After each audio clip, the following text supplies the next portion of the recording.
కాసేపట్లో రాష్ట్రపతిని కలవనున్నారు ఎన్డీఏ నేతలు. భాగస్వామ్య పార్టీ నేతలతో కలిసి ప్రధాని మోడీ ద్రౌపది ముర్మును కలుస్తారు. ప్రభుత్వ ఏర్పాటుకు తమను ఆహ్వానించాలని కోరనున్నారు. రాష్ట్రపతిని కలిసిన అనంతరం మరొకసారి ఎన్డీఏ పార్టీల సమావేశం జరగనుంటాయి. మంత్రి పదవులు, ఇతర అంశాలపై ఇందులో స్పష్టత వచ్చే అవకాశం ఉంది. నిన్న రాత్రి బీజేపీ జాతీయ అధ్యక్షుడు నడ్డా నివాసంలో బీజేపీ ముఖ్య నేతల సమావేశం జరిగింది. ఆర్ఎస్ఎస్ నేతలు కూడా దీనికి హాజరయ్యారు. ఆ సమావేశంలో మంత్రి పదవులు, ఇతర అంశాలపై సుదీర్ఘంగా చర్చ జరిగింది. ఇప్పటికే ఎన్డీఏ పక్ష నేతగా ప్రధాని మోడీని ఎన్నుకున్నారు భాగస్వామ్య పార్టీల నేతలు.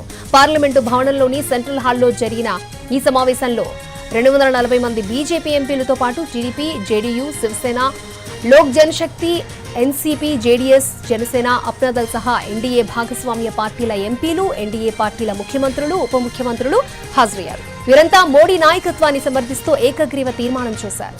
ఈరోజు ఆనందమైన విషయం ఏంటంటే ఎన్డీఏలో ఒక ప్రధాన పాత్ర ఈరోజు తెలుగుదేశం మళ్ళీ పోషిస్తుంది.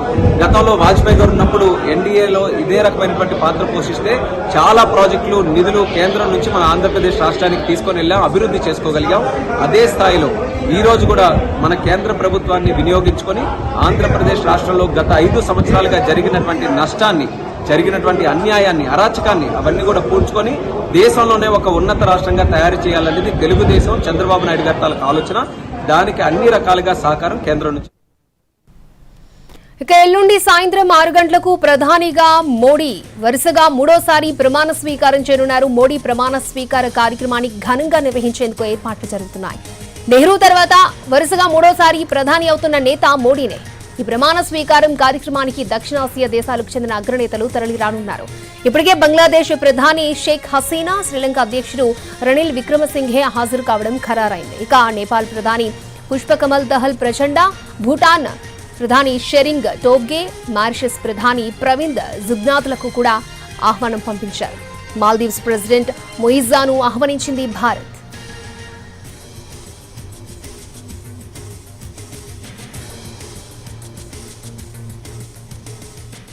ఇక ఎల్లుండి సాయంత్రం 6 గంటలకు ప్రధానిగా మోడీ వరుసగా 3వసారి ప్రమాణ స్వీకారం చేయనున్నారు. రైట్, ఇదే అంశానికి సంబంధించి ఓవరాల్ అప్డేట్స్ అందించడానికి మా ప్రతినిధి ప్రసాద్ సిద్ధంగా ఉన్నారు. ప్రసాద్, ఢిల్లీలో చకచక పరిణామాలు చాలా చోటు చేసుకుంటున్నాయి. మరికొద్దిసేపట్లోనే ప్రధానమంత్రిగా అంటే కూటమి నాయకుడిగా ఎన్నికైనటువంటి ఆపద్ధర్మ ప్రధానమంత్రిగా ఉన్నటువంటి నరేంద్ర మోడీ మరికొద్దిసేపట్లో భారత రాష్ట్రపతి ద్రౌపది ముర్మును కలిసి తనను ప్రభుత్వాన్ని ఏర్పాటు చేసేందుకు ఆహ్వానించాలని చెప్పి కోరబోతున్నారు. అదేవిధంగా ఈయన ఒక్కరే వెళ్తారు ప్రస్తుతానికి. అయితే మరొక వైపు భారతీయ జనతా పార్టీ జాతీయ అధ్యక్షుడు జేపీ నడ్డా నివాసంలో అమిత్ షా, అదేవిధంగా రాజ్నాథ్ సింగ్ సీనియర్ బీజేపీ నాయకులు ఉన్నారు. దాంతోపాటు కొంతమంది సంఘ పరివార నేతలు కూడా ఉన్నట్లుగా తెలుస్తుంది. వారి మధ్యలో కొన్ని చర్చలు జరుగుతున్నాయి. అదేవిధంగా ఒక్కరొక్కరుగా ప్రతి కూటమిలోని భాగస్వామ్య పక్ష నేతలంతా కూడా వీరందరితో కలిసి మాట్లాడుతున్నారు. ఇవన్నీ కూడా మంత్రిత్వ శాఖల కేటాయింపులకు సంబంధించి ప్రధానంగా ఈ చర్చ జరుగుతున్నట్టుగా తెలుస్తుంది. ఇప్పుడే కొద్ది నిమిషాల క్రితమే ప్రధానమంత్రి రాష్ట్రపతి భవన్లోకి ఇప్పుడే లోపలికి వెళ్ళారు. మరికొద్దిసేపట్లోనే రాష్ట్రపతి ద్రౌపది ముర్ముతో భేటీ కాబోతున్నారు. ఒకసారి ఈ కూటమి చెందినటువంటి ఎన్డీఏ భాగస్వామ్య పక్షాల ఎంపీల మద్దతు తనకుందని ఆ బలాన్ని తెలియచేయడంతో పాటు భాగస్వామ్య పక్ష నేతలు ఇచ్చినటువంటి లేఖలను కూడా భారత రాష్ట్రపతికి సమర్పించనున్నారు. ఆ మేరకు ప్రభుత్వం ఏర్పాటు చేసేందుకు ఆహ్వానించాలని చెప్పి కోరుతున్నారు. ప్రధానంగా ఇప్పుడు మరొక చోట జేపీ నడ్డా నివాసంలో సమాలోచనలు జరుగుతున్నాయి. ఇవన్నీ కూడా మంత్రిత్వ శాఖల కేటాయింపులకు సంబంధించి కొద్ది నిమిషాల క్రితమే అజిత్ పవార్, ఎన్సీపీ అజిత్ పవార్ వర్గం చెందినటువంటి నేతలంతా కూడా, ప్రఫుల్ పటేల్ వీళ్ళంతా కూడా బీజేపీ అగ్రనేతలతో సమావేశమయ్యారు. ఆ తర్వాత మరికొద్దిసేపట్లోనే శివసేన ఏకనాథ్ షిండే వర్గం కూడా భేటీ కాబోతుంది. ఆ తర్వాత వరుసగా అందరూ ఈ నితీష్ కుమారు, జేడీ జనతాదళ్ యునైటెడ్, అదేవిధంగా తెలుగుదేశం పార్టీ, అప్నాదళ్ళు, అదేవిధంగా మాంఝీ పార్టీ, రామ్విలాస్ పాస్వాన్ వర్గం చెందినటువంటి లోక్ జనశక్తి పార్టీ చెందినటువంటి నేతలు వీళ్ళంతా కూడా ఒకరొకరుగా కలిసి తమకున్నటువంటి అభిప్రాయాలను, రాష్ట్రాల అవసరాలు ఇవన్నీ కూడా తెలియచేసి మంత్రిత్వ శాఖల కేటాయింపుకు సంబంధించి మాట్లాడబోతున్నారు. అదేవిధంగా జనసేన అధినేత పవన్ కళ్యాణ్ కూడా ఈ సమావేశంలో పాల్గొని తనకున్నటువంటి అభిప్రాయాన్ని కూడా తెలియజేయబోతున్నారు. ఈ రకంగా వరుసగా ఈ చర్చలు జరుగుతున్నాయి. ఆ తర్వాత ఆదివారం సాయంత్రం 6 గంటలకు ఇప్పటికే రాష్ట్రపతి భవన్ 4 కోర్టు అంటే ఆ ప్రాంగణంలో ఉన్నటువంటి ముందున్నటువంటి మైదానంలో అన్ని ఏర్పాట్లు కూడా చేయడం జరిగింది. అందరూ కూడా ఆహ్వానాలు కూడా పంపించడం జరిగింది. ప్రమాణ స్వీకారం ఖచ్చితంగా 6 గంటలు జరుగుతుంది. దాంతోపాటు భాగస్వామ్య పక్షాలకు చెందినటువంటి పార్టీలకు చెందినటువంటి మంత్రులు కూడా ఇదే సమయంలో ప్రధానమంత్రిగా నరేంద్ర మోడీతో పాటు మరికొంతమంది మంత్రులు కూడా ప్రమాణ స్వీకారం చేయబోతున్నారన్న అంశాన్ని కూడా చాలా స్పష్టంగా పార్టీ వర్గాల నుంచి అందుతున్న సమాచారం కూడా తెలుస్తుంది. మొత్తంగా బీజేపీ నేతృత్వంలో ఒక సంకీర్ణ ప్రభుత్వం ఎన్డీఏ ప్రభుత్వం మరొకసారి ఏర్పడబోతుంది. దశాబ్ద కాలం పాటు బీజేపీ మ్యాజిక్ ఫిగర్ను 272 దాటి సొంతంగానే బలం సంపాదించుకున్నప్పుడు కూడా ఈసారి మూడోసారి భారత ప్రధానిగా నరేంద్ర మోడీ ప్రభుత్వాన్ని ఏర్పాటు చేయబోతున్నప్పటికీ కూడా ఇది సంకీర్ణ ప్రభుత్వం కాబోతుంది. ఈ సంకీర్ణ ప్రభుత్వంలో భాగస్వామ్య పక్షాలకు కూడా సముచితమైన ఒక స్థానాన్ని కూడా ఇచ్చే అవకాశం ఉన్నట్టుగా తెలుస్తుంది. అయితే తెలుగుదేశం పార్టీ చెందినటువంటి అభిప్రాయాలు మాత్రం చాలా భిన్నంగా ఉన్నాయి. రాష్ట్ర అవసరాలు ఉన్నాయి, రాష్ట్ర ఆర్థిక అనేటువంటి తోడ్పాటును కేంద్రం నుంచి కూడా కోరుతున్నారు. దాంతోపాటు అమరావతి లాంటి రాష్ట్ర రాజధాని నిర్మాణం చాలా బృహత్తర కార్యక్రమం ఉంది. దాంతోపాటు పోలవరం ప్రాజెక్టు నిర్మాణం కూడా పూర్తి కావాలి. ఇలాంటివన్నటువంటి కీలకమైనటువంటి అంశాలతో పాటు ఎన్నికల్లో ఇచ్చినటువంటి హామీలకు కూడా కేంద్రం నుంచి తగిన మేరకు ఆర్థిక సాయం లభిస్తేనే వీటన్నిటి కూడా అమలు చేసేందుకు అవకాశం ఉందన్న అభిప్రాయాన్ని కూడా తెలుగుదేశం పార్టీ జాతీయ అధ్యక్షుడు చంద్రబాబు నాయుడు ఇప్పటికే తన సహచర ప్రజాప్రతినిధులతో కూడా మాట్లాడటం జరిగింది. ఎక్కువగా ఆశించవద్దు, దాంతోపాటు అలానే వాళ్ళు కూడా బీజేపీ అగ్రనాయకత్వం కూడా సముచిత రీతిలో తమకు న్యాయం చేస్తారన్న అభిప్రాయం కూడా ఉంది.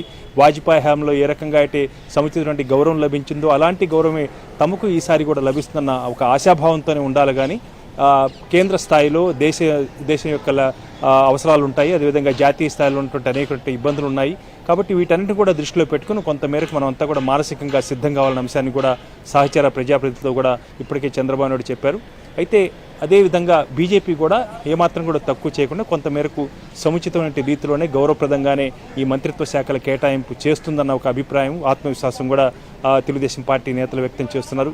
ఏమైనప్పటికీ కూడా ఏపీలో బీజేపీ, జనసేన, తెలుగుదేశం పార్టీ 3 పార్టీలు కలిసి ఒక కూటమిగా ఏర్పడ్డాయి. కాబట్టి 3 పార్టీలను ఒకే యూనిట్గా తీసుకొని ఈ కేటాయింపులు ఉంటాయా, లేకపోతే ఏ పార్టీకి ఆ పార్టీ కానీ విడిగా కనుక చూసినట్లయితే దీనికి కేటాయింపులు ఏ రకంగా ఉండాలి, మంత్రిత్వ శాఖ కేటాయింపులు అన్న అంశాన్ని కూడా ఇంకా పరిశీలిస్తున్నారు. స్థూలంగా మాత్రం 4 ఎంపీలు ఉంటే కనుక ఆ 4 ఎంపీలకు గాను ఒక కేంద్ర కేబినెట్ పదవి ఇవ్వాలన్నది స్థూలంగా ఒక నిర్ణయంగా ఉంది. అయితే దీన్ని ఆధారం చేసుకొని ఇతరత్ర అవసరాలు, బీజేపీ యొక్క ఉన్నటువంటి కంపల్షన్స్ ఇవన్నీ కూడా చూసుకోవాలి. కాబట్టి వీటిని ఆధారం చేసుకొని తెలుగుదేశం పార్టీ కూడా ఏమాత్రం కూడా డిమాండ్ చేయకుండా రాష్ట్ర అవసరాలే ప్రధాన ధ్యేయంగా ఉండి ఆ మేరకు ఏది ఇచ్చినా కానీ ఒప్పుకునేందుకే తెలుగుదేశం పార్టీ సిద్ధంగా ఉంది.